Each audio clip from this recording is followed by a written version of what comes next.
Now, what I'm going to read you next may upset some of you, but it's absolutely true. A symposium was held in 1957, which was attended by some of the great scientific minds then living. It was held in Huntsville, Alabama. They reached the conclusion that by or shortly after the year 2000, the planet would self-destruct due to increased population and man's exploitation of the environment without any help from God or the aliens. By secret executive order of President Eisenhower, the Jason scholars were ordered to study this scenario and make recommendations from their findings. This was done. The Jason Society confirmed the finding of the scientists and made 3 recommendations called Alternatives 1, 2, and 3. Alternative 1 was to use nuclear devices to blast holes in the stratosphere from which the heat and pollution could escape into space. I'll buy heat, but I'll never buy pollution. Change the human cultures from that of exploitation into cultures of environmental protection. Of the 3, this was decided to be the least likely to succeed due to the inherent nature of man and the additional damage the nuclear explosions would themselves create. Alternative 2 was to build a vast network of underground cities and tunnels in which a select representation of all cultures and occupations would survive and carry on the human race. The rest of humanity would be left to fend for themselves on the surface of the planet. Alternative 3 was to exploit the alien and conventional technology in order for a select few to leave the Earth and establish colonies in outer space. I am not able to either confirm or deny the existence of batch consignments of human slaves which would be used for the manual labor in the effort as a part of the plan. Alternative 3, Alternative 3, Alternative 3, Alternative 3, Alternative 3, Alternative 3.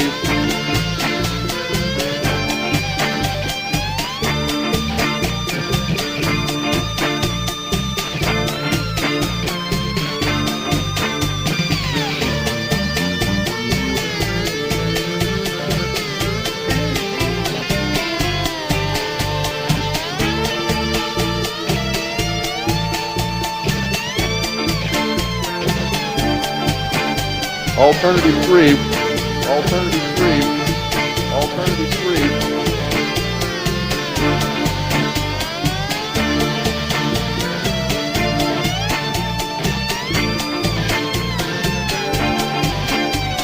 Alternative 3, Alternative 3, Alternative 3.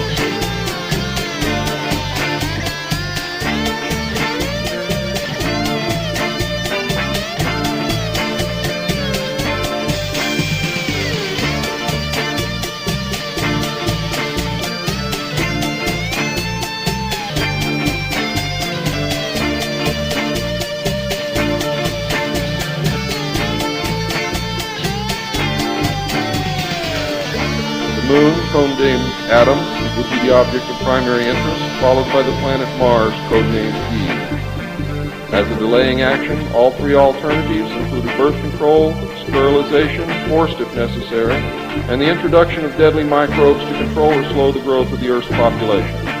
AIDS is only one result of these plans. There are others.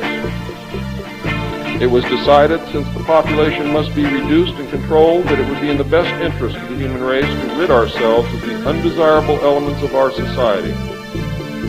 The joint U.S. and Soviet leadership dismissed Alternative 1, but ordered work to begin on Alternative 2 and 3 virtually at the same time. Those of you in the state of Washington who report hearing machinery underground are probably learning.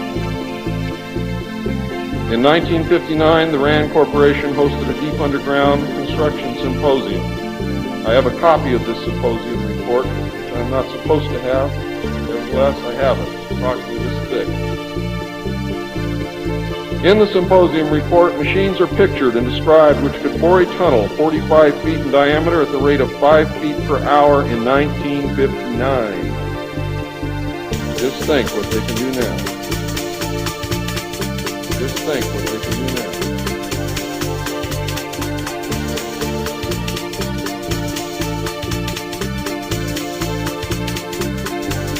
also displays pictures of huge tunnels and underground vaults containing what appear to be complex facilities and possibly even cities. It appears that the previous 5 years of all-out underground construction had made very significant progress by that time. The ruling powers decided that one means of funding the alien-connected and other black projects was to corner the illegal drug market.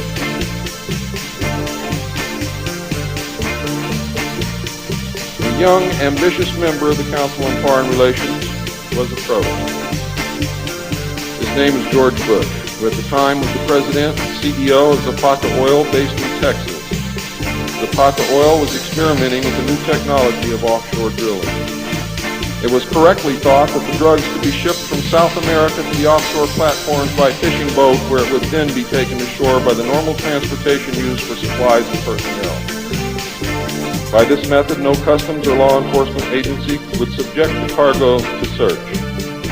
George Bush agreed to help and organize the operation in conjunction with the CIA. The plan worked better than anyone had thought and has since expanded worldwide, and there are now many other methods of bringing the illegal drugs into the country. But it must always be remembered that George Bush began the sale of drugs to our children. Now, if you think I'm crazy, get off your butt and start digging, because you will find out that it's absolutely true.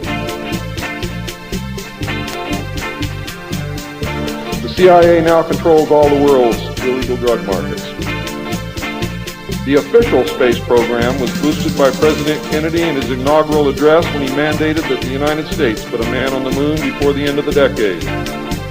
Although innocent in its conception, this mandate enabled those in charge to funnel vast amounts of money into black projects and conceal the real space program from the American people.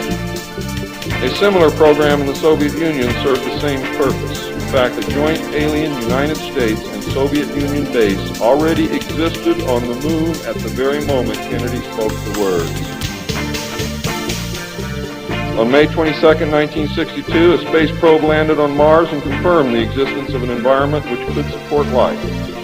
Not long afterward, the construction of a colony on the planet Mars began in earnest. Today, there is a colony which exists on the planet Mars with the United States-Russian alien facility.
This is very disturbing information, and I don't expect anyone to believe it.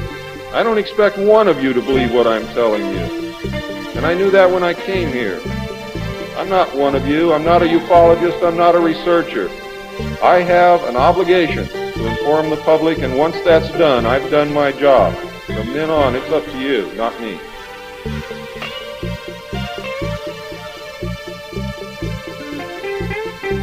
I can assure you that Alternative 3 is real. I firmly believe that this disinformation is a result of pressure put upon the authors and is meant to nullify the effect upon the populace of the British TV expose entitled Alternative 3. The headquarters of the international conspiracy is in Geneva, Switzerland. The ruling body is made up of representatives of the governments involved, as well as the executive members of the group known as the Bilderbergers. Meetings are held by the policy committee when necessary on a nuclear submarine beneath the polar ice cap. The secrecy is such that this was the only method which could ensure that the meetings could not be bugged and is the only place where they discuss their most secret matters. I can say that the book is at least 70% true from my own knowledge and the knowledge of my sources. I believe that the disinformation was an attempt to compromise the British TV expose with information which could be proven false. Since our interaction with the aliens began, we have come into possession of technology beyond our wildest dreams. A craft named Aurora exists at Area 51 which makes regular trips into space. It is a one-stage ship called a TAV, or Trans-Atmospheric Vehicle. And it can take off from the ground using a 7-mile runway, go into high orbit, return on its own power, and land on the same runway. We currently have and fly atomic-powered alien craft at Area S4 in Nevada. Our pilots have made interplanetary voyages in these craft and have been to the Moon, Mars, and other planets aboard these craft.